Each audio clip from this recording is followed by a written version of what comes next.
은혜 받으실 말씀은 창세기 1장 14절에서 19절 말씀입니다. 하나님이 가라사대 하늘의 궁창에 광명이 있어 주야를 나누게 하라.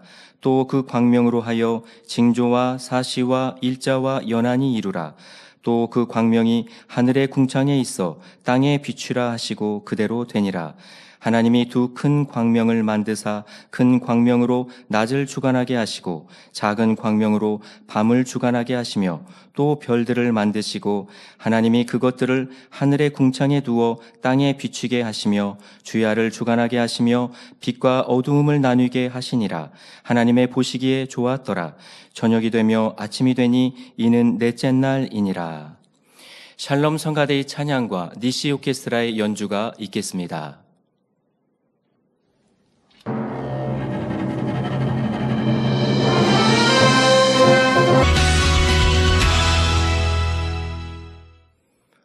원로 목사님의 설교 창세기 강의 36번째 창조 넷째 날 첫 번째 제아의 말씀을 듣겠습니다. 사랑하는 성도 여러분, 전 세계 및 전국의 지교의 성도 여러분, 지성전 성도 여러분, 전 세계 인터넷을 통해 예배드리는 모든 성도 여러분, GCN 시청자 여러분, 창세기 강의 36번째 시간입니다. 이 시간부터는 창조 넷째 날의 역사에 대해 말씀드리겠습니다. 하나님께서는 창조 넷째 날에 해와 달과 별들을 창조하셨습니다. 이를 천문학적으로 다시 표현하자면 창조 넷째 날에 우리 은하를 만드셨습니다. 하나님께서는 지구를 제외한 우리 은하의 모든 천체들을 이 창조 넷째 날에 창조하셨지요. 지구는 6일 창조를 시작하시기 전에 이미 만들어 놓으셨다 했습니다.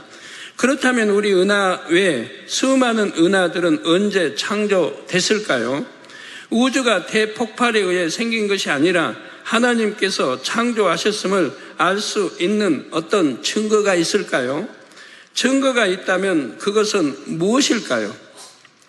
또한 지구의 생물이 살기 위해서는 큰 광명인 태양의 빛으로 충분할 것 같은데 왜 굳이 작은 광명인 달도 만드셨을까요? 해와 달과 별이 창조된 후에 지구에는 그 전과 달리 어떤 변화가 생겼을까요?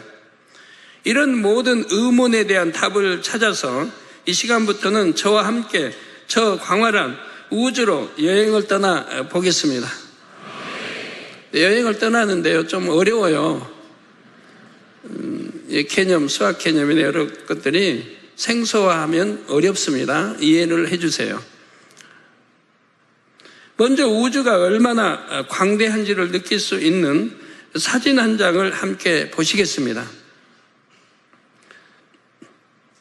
이 사진은 탐사선 보이저 1호가 1990년 6월 명왕성 부근에서 지구를 촬영하여 보내온 것입니다. 보이십니까? 점? 제가 이 지구는 하나의 점만도 못하다 하죠. 이 우주에서만 해도 점의 크기도 안 된다 그럽니다. 근데 저거는 우주에서 본 것도 아니고 우리 태양계 안에 있는 명왕성에서 봤는데도 지구는 하나의 점 크기밖에 되지 않는다 이 말이에요. 여러분 찾아보기 어렵죠? 한번 찾아보세요. 좀 지구를. 지금 태양계, 우리가 사는 태양계 안에 명왕성에서 찍은 거예요. 그런데도 점 정도밖에 안 된다 이 말이에요. 찾아보세요 얼른. 보입니까? 보여요? 예, 지구를 촬영해 보낸 것입니다. 1977년 9월 발사 후 12년 9개월 만에 이 사진을 보내왔고 12년 9개월 만에 이제 도착을 한 거죠. 명왕성에서 보내왔고 약 33년이 지난 2010년 4월에도 데이터를 보내왔습니다. 보셨어요? 점을 뚫는 원. 저는 화면이 적어서 그러나? 예. 보이죠? 원 안에 점. 예. 저렇게 우리 태양계 안에서도 명왕성에 봐도 지구는 점으로밖에 안 보여요. 그렇게 지구는 적다 이 말입니다. 그러니 우주에서 본다고 하면 이건 보이지도 않아요. 이 태양계보다 수천만 배, 10억만 배가 큰 우주에서 지구를 본다면 뭐 보이겠습니까? 전혀 보이지도 않죠. 여러분은 저 사진 속에서 지구를 찾을 수 있겠는지요? 이 사진의 별칭은 창백한 푸른 점이라고 합니다. 광활한 우주 공간에서 지구는 희미한 빛을 내는 작은 점에 불과함을 알 수가 있지요. 이것은 지구에서 약 64억 킬로미터 떨어진 거리인 태양계의 가장자리에서 바라본 지구입니다. 이 태양계요, 여러분이 이제 이 태양계도 이런 광활한 64억 킬로미터 떨어진 거리인 태양계 가장자리에서 본 지구인데, 이 태양계도 우주에서 보면 하나의 점에 불과합니다. 그러니까 우주가 얼마나 광활하다는 게 여러분 알 수 있죠. 우주에서 보면 하나의 점에 불과해요. 태양계는 전 우주 공간에서 지구가 속해 있는 작은 점일 뿐입니다. 겨우 그 작은 점의 가장자리에서 지구를 보았을 뿐인데도 지구가 저렇게 작게 보이는 것입니다. 그러면 태양계 너머에는 무엇이 있을까요? 은하계가 있지요. 지구가 속해 있는 우리 은하는 지름이 빛의 속도로 약 10만 년을 가야 하는 거리. 은하, 우리 지구가 속해 있는 은하, 지구가 속해 있지 않은 은하도 많단 말이에요. 이 지구가 속해 있는 우리 은하는 지름 알죠? 지름이 빛의 속도로 약 10만 년을 가야 하는 거리라 이 말입니다. 이 지름이 10만 년, 빛의 속도가 1초에 똑딱 하는 사이에 30만 킬로를 간단 말이에요. 빛이 똑딱할 때. 그것도 잘 안 되시면 지구를 7바퀴 반을 돈단 말이에요. 똑딱할 때 지구, 빛이 그렇게 빠른 속도로 10만 년, 1년, 2년, 3년, 4년, 5년에서 10만 년을 가야 하는 거리라 이 말이에요. 그러니까 우리 은하가 얼마나 넓다 하는 걸 알 수가 있죠. 네, 좀 이렇게 머리 아프죠? 상상하기 싫죠? 그래서 빛의 속도로 약 10만 년을 가야 하는 거리, 즉 10만 광년이라고 합니다. 예, 빛이 1년간 가는 그 이제 시간을 1광년, 뭐 1광년? 1억 광년? 저도 헷갈리네요. 네. 그래서 10만 광년을 달려가야 한다 이 말이에요.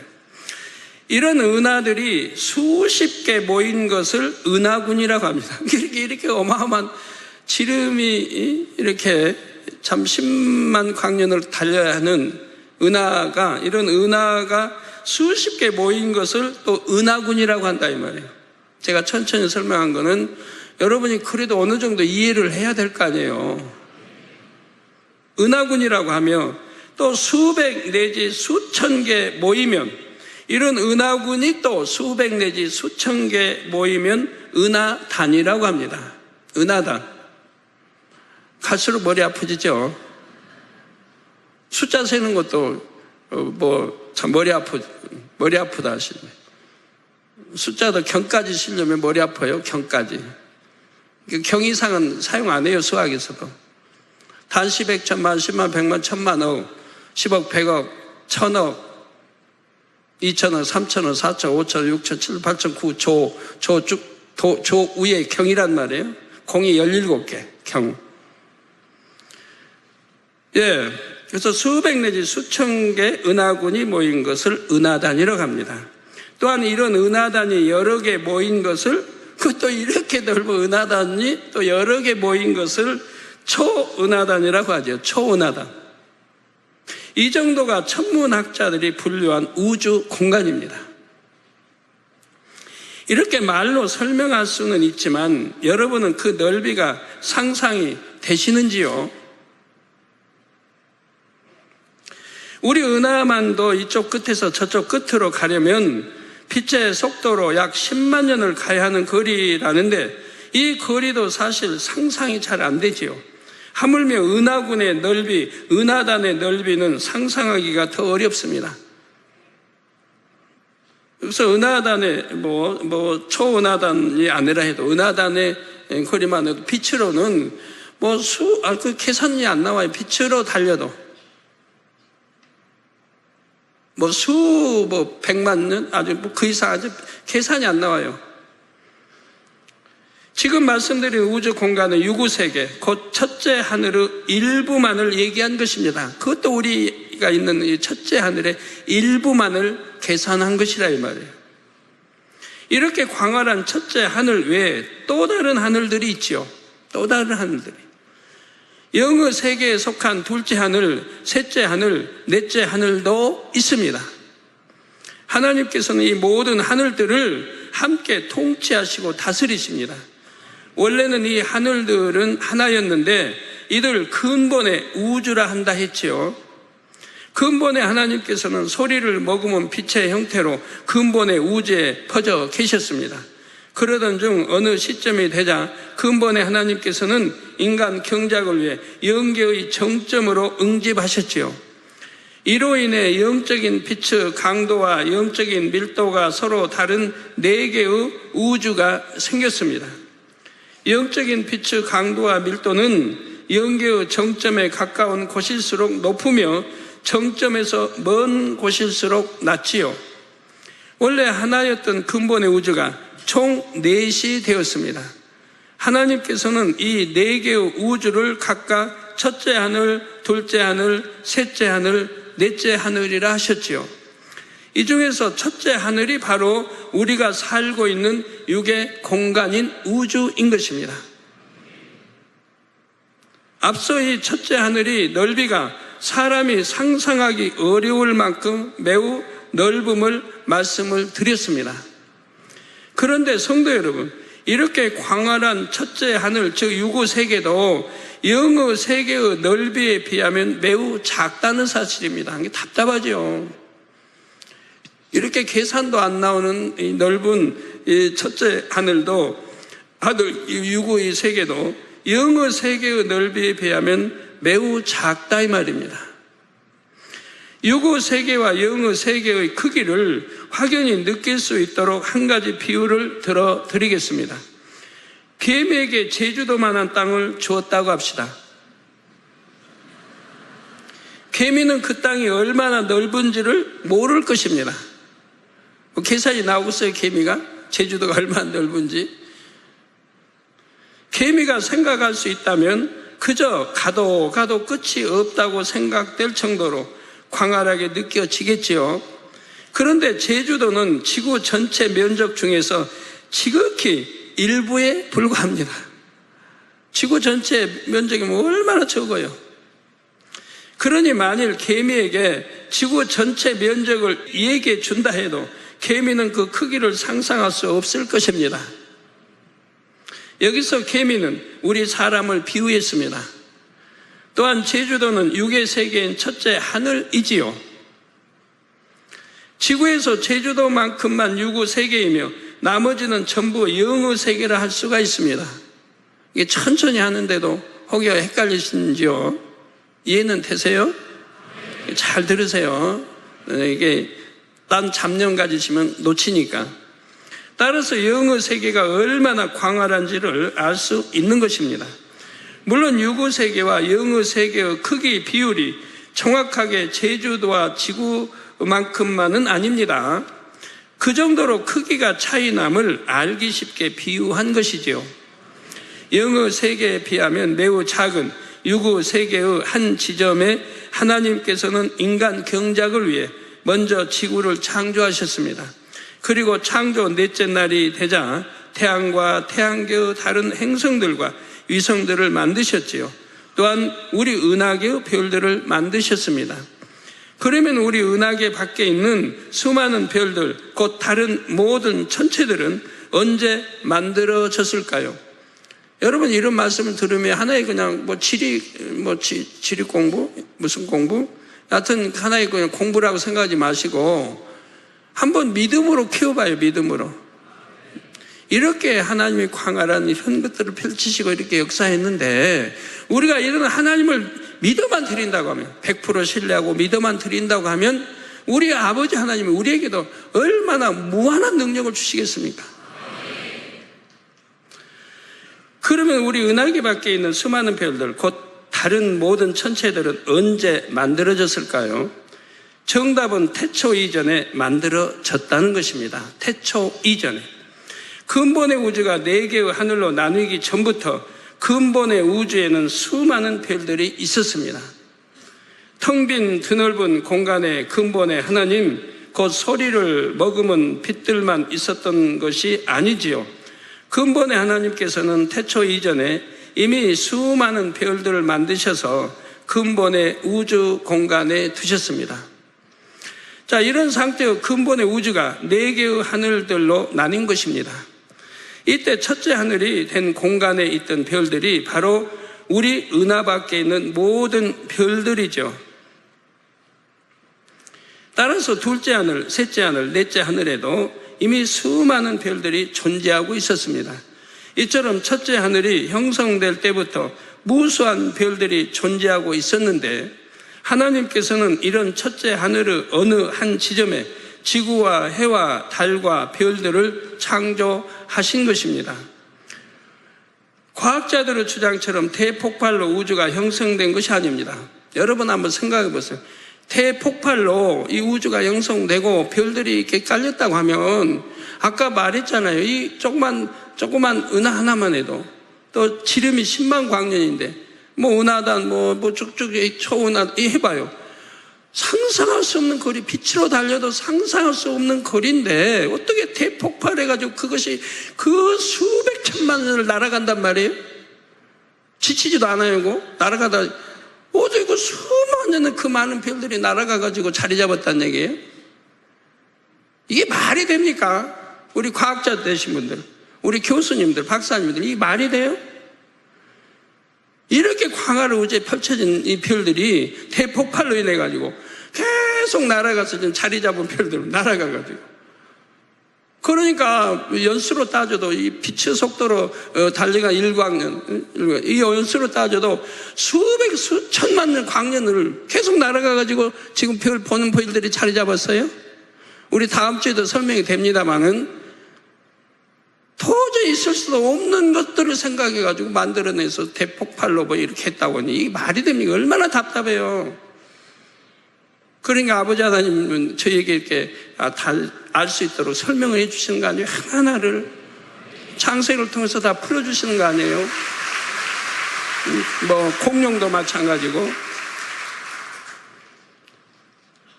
그 과학자들의 주장처럼 대폭발 우주가 형성된 것이 아니라 이 말입니다. 과학자들이 대폭발을 주장하는 데는 나름대로 근거가 있지요.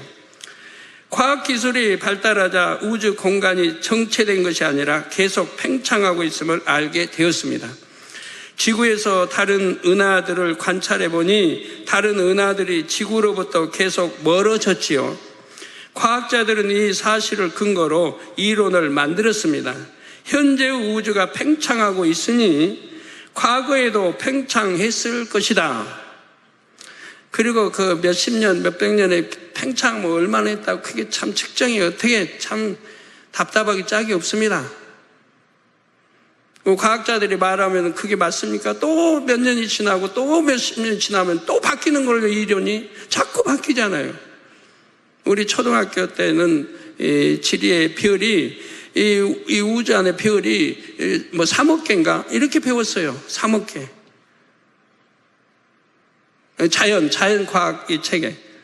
근데 3억 개가 무슨 말입니까? 그 별의 숫자를 헤아릴 수 없이 많은데 옛날에는 그랬다 이 말이에요. 저희 초등학교 때는 그랬다 이 말이에요. 그러니까 50년 되죠. 그러니까 세월이 지나면 또 바뀌고 과학자가 연구하기에 또 바뀌고 이론이 또 바뀌고 자꾸 한다 이 말이에요. 시간을 거슬러 올라간다면 우주는 현재보다 훨씬 작았을 것이다. 그리고 최종적인 과거의 어떤 시점에서 우주는 마침내 작은 점처럼 작았을 것이다. 그렇게 점처럼 작았던 우주에서 어떤 계기로 대폭발이 일어났고 그 후 계속 팽창하여 오늘날의 우주가 됐다.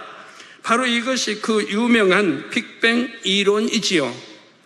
이 빅뱅 이론이 정립되는 수십 년간 이 분야에서 여러 명의 노벨상 수상자가 배출되기도 했다 합니다. 이런 사실만을 본다면 빅뱅 이론은 매우 근거가 확실하고 확고부동하게 정립된 이론처럼 보이지요.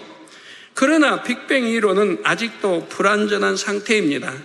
이 이론이 처음 거론된 후 계속 수정돼 왔고 앞으로도 관측 결과에 따라서 얼마든지 수정될 수가 있습니다. 또한 아무리 과학기술이 발달한다 해도 결코 사람이 설명할 수 없는 분야가 있습니다. 그것은 빅뱅 이론이 대폭발 최초의 순간을 설명하지 못한다는 사실입니다. 빅뱅 이론은 최초의 대폭발부터가 아니라 대폭발이 있은 후 어느 정도 지난 다음부터 설명이 시작되는 이론이라는 말이지요. 다시 말해서 대폭발의 여파에 대해서는 수학과 물리학을 총동원하면 나름대로 이론적인 설명을 할 수가 있습니다. 그런데 빅뱅 이론이 진짜 옳다면 대폭발의 여파가 아니라 대폭발의 순간을 설명할 수 있어야 합니다. 그러나 지금까지 어떤 학자도 바로 대폭발의 순간에 대해서는 설명하지 못합니다. 이 분야는 앞으로 과학기술이 발달한다 해도 설명할 수 없는 분야임을 과학자들도 인정하고 있지요. 육의 지식으로는 거기까지밖에 설명할 수가 없기 때문입니다. 이처럼 유구 이론으로는 하나님의 창조 역사를 결코 설명할 수 없는 것입니다. 인간이 어떻게 창조돼 나오는지 설명이 안 되잖아요. 예를 들어서 왜 수많은 짐승, 새, 모든 게 있는데 왜 우리 인간만은 하나님을 찾고 있는지 과학으로는 입증이 안 되잖아요. 저희는 다 설명할 수 있는데 왜 우리는 인간은 하나님을 찾을 수 있는지. 그러나 짐승은 아무리 영리한 원숭이라 해도 10년, 20년 죽을 때까지 교육시켜봐요. 하나님에 대해서 아는가? 모른다 이 말이에요. 우리 어린아이들은 태어나서 그냥 아장아장 그럴 때 벌써 가르쳐주면 아는데. 예, 그래서 육의 이론으로는 하나님의 창조 역사를 결코 설명할 수가 없습니다. 그러면 한 가지 의문이 드실 수 있지요. 과학적인 관찰 기록에 의하면 우주가 팽창하는 것은 사실인데 그것은 왜 그럴까 하는 것입니다. 하나님께서는 왜 첫째 하늘의 우주를 정체된 공간이 아니요 팽창하는 공간으로 창조하셨을까요? 그 이유는 이 유구 공간이 팽창함으로 인해 정화작용이 일어나게 하기 위함입니다. 정화작용을 하나님이 시키시는 것이라 이 말이에요. 지구의 3분의 2를 차지하는 바다도 지구라는 큰 그릇에 고인 물이라 할 수가 있습니다. 그래서 오랜 시간이 흐르면 부패할 수 있는데 바닷물이 부패하지 않는 이유는 무엇인가요? 먼저는 바닷물에 들어있는 염분 때문이지요. 또 한 가지 중요한 이유는 밀물과 썰물로 바닷물이 늘 움직이므로 부패되지 않을 수가 있습니다. 달도 더 높아도 안 되고 더 낮아도 안 돼요. 지금 있는 위치에서. 그래서 밀물 썰물이 일어나도록 하셨다 이 말이에요. 바다 전체 요동하게 해놨어요. 그래서 이 염분도 그냥 가라앉지 않고 염분도 바다와 함께 휩쓸려 이렇게 움직이는 거고, 그리고 부패되지 않도록 바닷물을 밀물 썰물을 통해서 역사해 놓으셨다. 가지고 정화되고, 또 이 다르 이제 인력에 의해서 밀물 썰물이 일어나면서 거기에서 바람이 일어나면서 온도, 습도를 조절하도록 해놨어요. 바람이 불게, 바람이 일어나게 하고, 그리고 온도와 습도. 그래서 여러분 밀물, 썰물 들어오는 게 밀물이에요. 밀물이 들어올 때 바람도 같이 오죠. 바닷가에서 밀물 두를 때 서 있어 봐. 바람도 시원하게 불어지지. 그래서 그 물을 이제 밀어오는 거 봅니다. 그래서 바닷물이 움직임으로 부패되지 않을 수가 있다 이 말입니다. 이처럼 첫째 하늘도 정체되면 안 되고 계속적인 움직임이 있어야 합니다. 통풍이 잘 안 되는 공간에 오랫동안 있으면 공기가 탁해지는 것을 느낄 수가 있지요. 모든 하늘들을 통치하시는 하나님께서 보실 때 첫째 하늘은 비교적 좁은 공간입니다. 그래서 공간이 계속 팽창하게 하심으로 스스로 정화될 수 있게 하셨다는 것입니다. 그래서 자전도 하고 공전도 하고 움직이기도 하고 여러 작용을 하게 하신 걸 볼 수가 있습니다. 그런데 인간 경작이 맞춰지면 이 첫째 하늘은 닫히게 되지요. 이에 대해 계시록 21장 1절에 또 내가 새 하늘과 새 땅을 보니 처음 하늘과 처음 땅이 없어졌고, 지금 우리가 보는 이 처음 하늘과 처음 땅이 없어졌고 바다도 다시 있지 않더라 했습니다.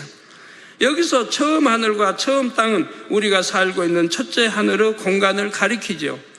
인간 경작이 맞춰지고 대심판까지 끝나면 첫째 하늘은 더 이상 필요가 없습니다. 그런데 첫째 하늘 곧 육의 공간도 근본의 우주에서 나뉜 공간이기에 완전히 소멸되지는 않습니다. 하나님께서 첫째 하늘로 통하는 문을 닫아 두실 뿐이지요. 사랑하는 성도 여러분, 이 시간 본문 말씀에 보면 하늘의 궁창이란 표현이 여러 번 나옵니다. 하늘의 궁창에 광명 곧 해와 달이 있게 하셨고 또 하나님이 별들을 만드시고 그것들을 하늘의 궁창에 두셨다 했지요. 그냥 하늘이나 궁창이라 하지 않으시고 왜 굳이 하늘의 궁창이라 하신 것일까요? 해와 달과 별들이 지구에서 가까운 곳이 아닌 먼 곳에 있음을 나타내 주시는 것입니다. 오늘날이야 과학이 발달하여 해와 달과 별들이 얼마나 멀리 떨어져 있는지를 알지요. 그러나 옛날 사람들은 해와 달과 별들이 얼마나 먼 곳에 있는지, 해와 달의 크기는 얼마나 다른지 몰랐지요. 따라서 그냥 하늘이나 궁창이라고만 하면 해와 달과 별들이 그저 가까운 하늘 위에 떠 있는 것으로 생각할 수가 있습니다. 그러나 하나님께서는 하늘의 궁창에 있다 표현해 주심으로써 가까운 하늘이 아닌 좀 다른 공간에 위치해 있음을 나타내 주신 것입니다. 여기서 하늘의 궁창이란 지구의 대기권을 벗어난 그 너머의 우주 공간을 나타낸다는 사실입니다. 하나님께서는 이처럼 성경의 단어 하나라도 정확한 의미를 담아 기록해 주셨지요. 또 한 가지 주목해 볼 단어가 있습니다. 해와 달의 크기에 대한 표현이지요. 해를 큰 광명이라 했고 달을 작은 광명이라 했습니다. 지구에서 해와 달을 바라보면 둘의 크기가 거의 같이 보입니다. 보름달이 밝게 뜰 때에는 달이 해보다 크게 보이기도 하지요. 그래서 아직 지식이 부족한 어린아이에게 해와 달 중에 어떤 것이 더 크겠냐고 묻는다면 그 어린아이는 아마 눈에 보이는 대로 답을 할 것입니다. 이는 과학기술이 발달하지 못했던 옛 시대의 사람들도 마찬가지지요. 만일 해와 달의 밝기가 다름을 나타내고자 했다면 해는 밝은 광명이고 달은 조금 밝은 광명이라고 표현할 수 있을 것입니다. 그런데 하나님께서는 해는 큰 광명이라 달은 작은 광명이라 표현해 주셨습니다. 그러니까 이렇게 단어에도 정확한 하나님의 의미가 담겨 있다 이 말입니다. 밝은 광명 뭐 이렇게 표현할 수 있는데 그렇게 표현하지 않으셨다 이 말이에요. 해와 달의 밝기뿐만 아니라 크기도 다름을 모든 시대의 사람들이 알 수 있도록 정확하게 표현해 주신 것입니다. 그러면 해는 달보다 얼마나 더 클까요? 밤에 보면 달도 커 보이고 해도 낮에 보면 해서 비슷하게 보이는데 해는 달보다 얼마나 더 클까요? 2배, 3배, 5배, 10배, 20배, 30배, 40배, 50배 좀 클까요? 부피를 계산해 보면 해는 지구에, 놀라지 마세요, 해는 지구에 약 1000배쯤 될까요? 죄송합니다. 여러분도 뭐 대부분 대학교 다 졸업하시고 있는데 제가 꼭 어린아이 다루듯 해서 그런데요. 죄송하기는, 저도 마찬가지예요. 벌써 학교 졸업하고 뭐 10년, 20년, 30, 40년, 50년, 60년, 70년 되면 잊어버리니까. 옛날에 알았죠. 지금 잊어버려서 다시 지금 상기시켜 드리는 거예요. 해는 지구에 약 130만 배, 1000배, 만배, 10만 배가 아니라 130만 배라 이 말입니다. 해는 지구보다 그렇게 크다 이 말이에요. 달은 또 지구에 약 50분의 1이라고 합니다. 이게 달은 지구보다 50분의 1밖에 안 돼요. 이게 그렇게 적어요. 따라서 해는 달의 약 6,500만 배 크기죠. 달로 비교하면 약 6,500만 배나 해는 크다 이 말입니다. 우리 눈에 볼 때는 비슷해 보이지만 그렇게 해는 멀리 떨어져 있기 때문에 적게 보이는 것이라 이 말입니다. 해와 달의 크기는 이처럼 차이가 나는데 해보다 달이 지구와 훨씬 가깝기 때문에 둘의 크기가 같아 보이는 것입니다. 본문 14절 전반절을 보면 하나님이 가라사대 하늘의 궁창에 광명이 있어 주야를 나누게 하라, 즉 낮 밤을 나누게 하라 말씀하셨습니다. 이 창조 넷째 날 해와 달을 만드심으로 주야 곧 낮과 밤을 나누게 하셨다는 것이지요. 그런데 하나님께서는 이미 창조 첫째 날에 빛과 어둠을 나누시고 빛을 낮이라 어둠을 밤이라 칭하셨습니다. 따라서 이미 창조 첫째 날부터 낮과 밤이 나뉘었던 것입니다. 그런데 창조 넷째 날에 해와 달을 만드신 후 주야를 나뉘게 하라고 다시 말씀하신 이유는 무엇일까요? 창조 첫째 날에 빛이 있으라 하실 때 하나님의 근본의 빛이 지구를 둘렀지요. 이렇게 빛이 지구를 두르는 낮 시간 동안 하나님께서는 창조의 역사를 베푸셨습니다. 그리고 낮 시간의 길이만큼 빛을 거두시고 그 시간은 어둠의 세력에게 내어주셨지요. 창조 첫째 날부터 셋째 날까지는 이렇게 하나님께서 근본의 빛으로 지구를 두르시는 시간이 낮이요, 거두시는 시간이 밤이었습니다. 따라서 그 3일 동안은 지구가 자전하지 않고 가만히 서 있어도 낮과 밤이 바뀌었습니다. 그런데 창조 넷째 날에 해와 달, 별들을 만드신 후부터는 지구가 자전과 공전을 하기 시작했습니다. 지구가 자전을 해서 해를 마주보는 쪽은 낮이 되고 해를 등지는 쪽은 밤이 되었지요. 지구의 낮과 밤이 이제 자동으로 바뀌게 된 것입니다. 그전까지는 낮과 밤이 바뀌는 것을 하나님께서 주관하셨다면 이제 해와 달과 별들이 주관하게 하신 것이지요. 이를 비유로 설명해 보겠습니다. 어떤 사람에게 로봇이 하나 있는데 이 로봇은 스스로 움직이지 못합니다. 사람이 로봇의 팔을 올려줘야 팔이 올라가고 발을 일일이 옮겨줘야 움직일 수가 있지요. 로봇의 주인이 원하는 대로 로봇을 움직여줘야 로봇이 움직일 수 있는 것입니다. 그러다가 이 로봇 안에 태엽 장치를 해서 태엽만 감아주면 로봇이 스스로 움직이도록 만들었습니다. 자, 이제는 사람이 손을 대지 않아도 설계대로 로봇이 스스로 움직이게 된 것입니다.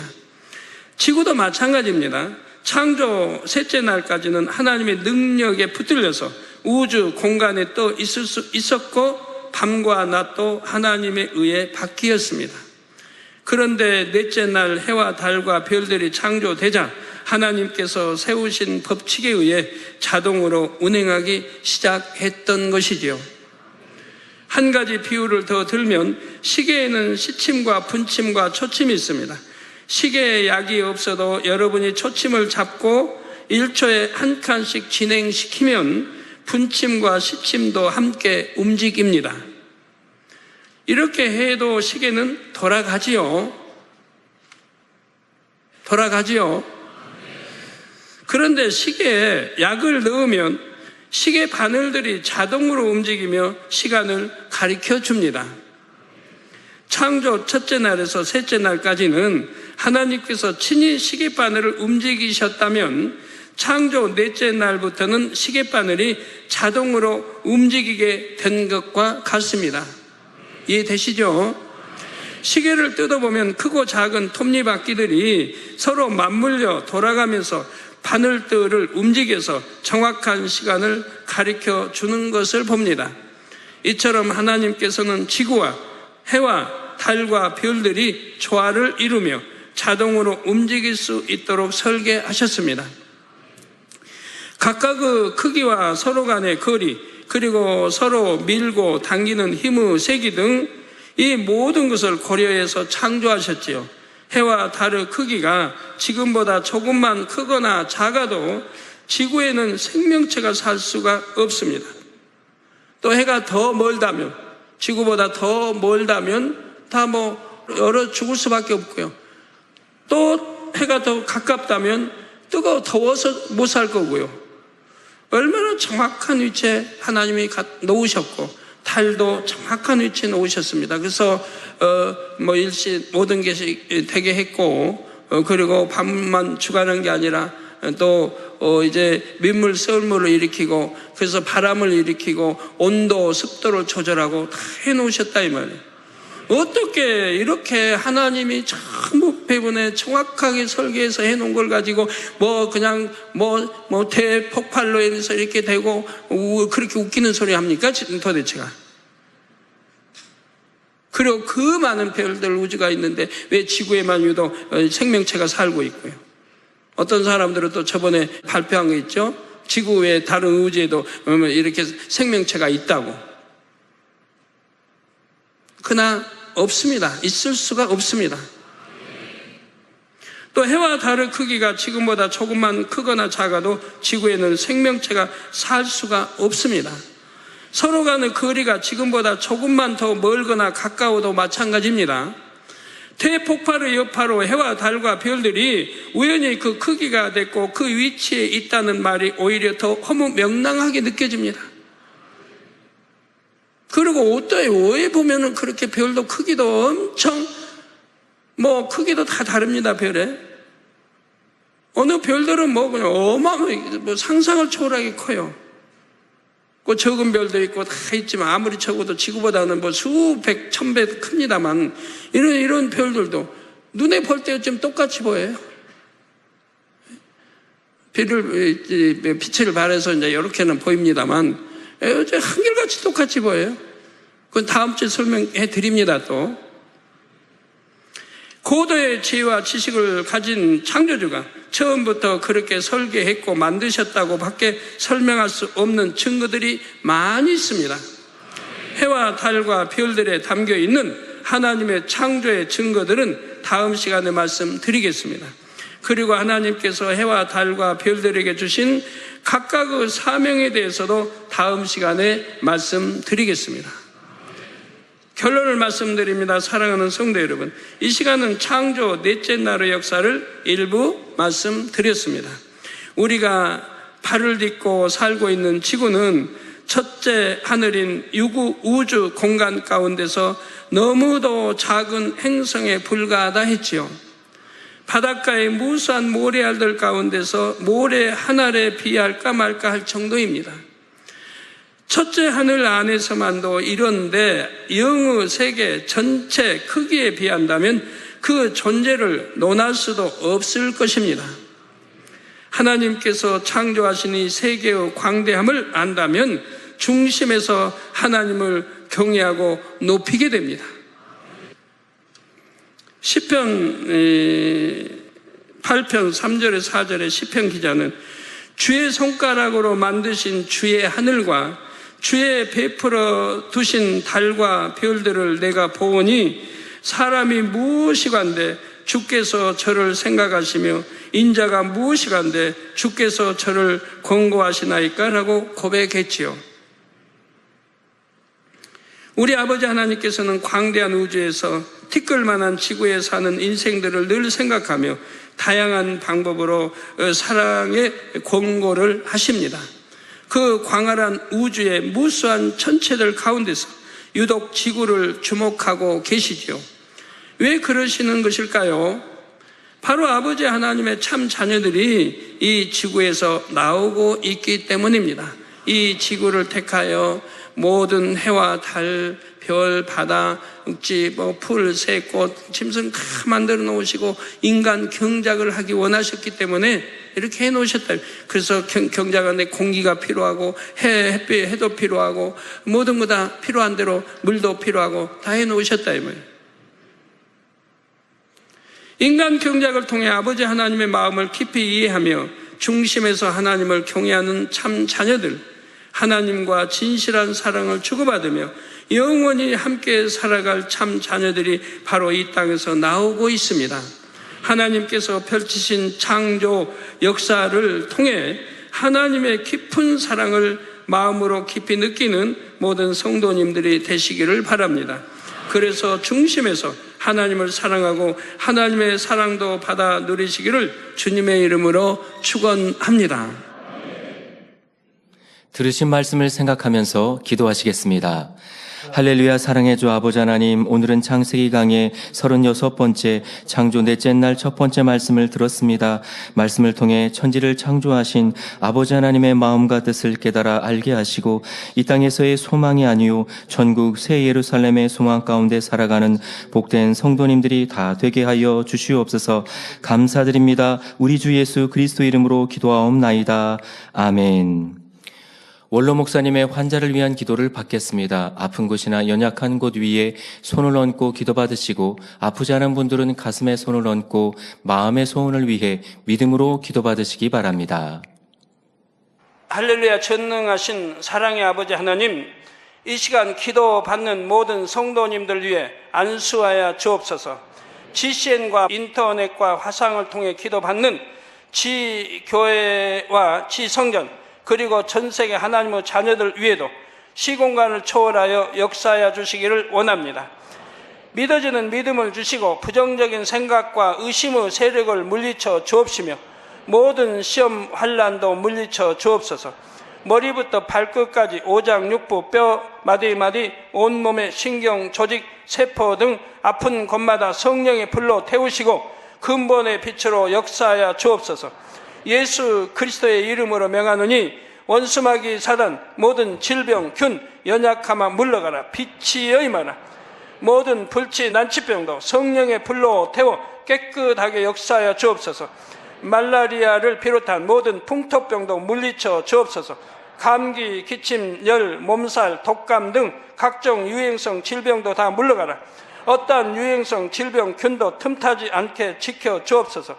위암, 폐암, 간암, 유방암, 자궁암, 대장암, 피부암 등 각종 암과 에이즈, 백혈병, 뇌졸중, 고혈압, 저혈압, 심장병, 폐병, 위장병, 당뇨, 부인병, 피부병, 갑상선, 질환과 모든 염증도 깨끗게 하여 주옵소서. 소아마비, 중풍, 관절염, 디스크도 온전케 하여 주옵소서. 요통, 두통, 신경통을 비롯한 모든 통증은 사라질지어다. 간질, 자폐증, 우울증, 조울증, 노이로제 등 모든 정신질환도 물러가라. 모든 마비된 것도 풀어지고 일어나 걷고 뛸지어다. 눈도 잘 보이게 하옵시고 귀도 잘 들리게 하여 주옵소서. 소경은 눈을 뜨고 기머거리는 들으며 벙어리는 말할지어다. 각종 사고, 후유증도 깨끗게 하시고 부러진 뼈도 붙여 주옵소서. 화상 입은 것도 온전케 하옵소서. 화기야 물러가라. 열도 물러가라. 아버지 흉터도 나지 않게 역사해 주시기를 원합니다. 마약을 비롯하여 각종 약물과 독극물 중독도 깨끗함을 입을지어다. 죽은 신경과 세포가 살아나며 죽은 자도 살아나게 하여 주옵소서. 잉태의 축복도 주시기를 원합니다. 잉태 축복을 받으라. 예수 그리스도의 이름으로 명하노니 원수마귀 사단아 하늘 공중 곳에 잡은 악의 영들아 물러가라.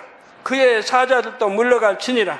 이 땅의 악한 영, 더러운 영, 거짓되고 간사한 영, 이간질하고 미혹하는 모든 어둠들은 물러가라. 모든 흉악의 결박을 풀고 어둠아 물러가라. 빛이여 임하라. 아버지 하나님, 부르짖어 기도할 수 있는 능력을 주시고 죄를 버리고 성결될 수 있는 능력을 주옵소서.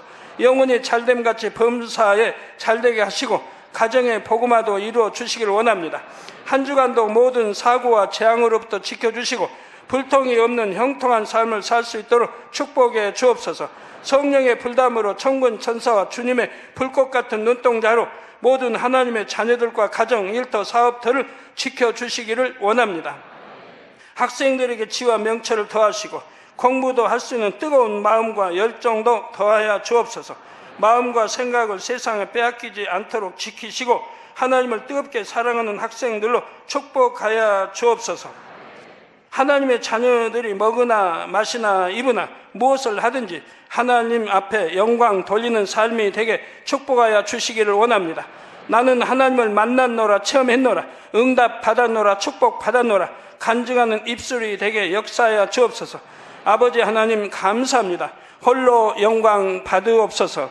우리 주 예수 그리스도의 이름으로 기도하옵나이다. 아멘.